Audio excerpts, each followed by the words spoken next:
大家好，我係民安隊山嶺搜救中隊第6分隊黃家偉，我係李成謙。今集我哋帶大家嚟到大潭水塘道，同埋分享民安隊遠足8大錦囊裝備。大潭水塘道位於港島南部，連接多條熱門行山路線，包括衛順徑第1及第2段、港島徑第5段以及多條郊遊徑，每條路線都各具特色，風景優美。如果由陽明山莊出發，沿住大潭水塘道進入水務文物徑，更可以欣賞同探索8年水務古蹟嘅歷史建築。最後當然要選擇合適自己嘅路線啦。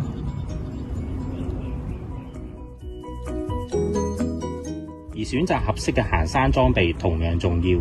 要行山安全，我哋需要穿着適當嘅行山服同埋行山鞋，仲要戴埋太陽帽、行山手杖、地圖、指南針、急救藥品、電筒、哨子同埋紙筆及後備衣物。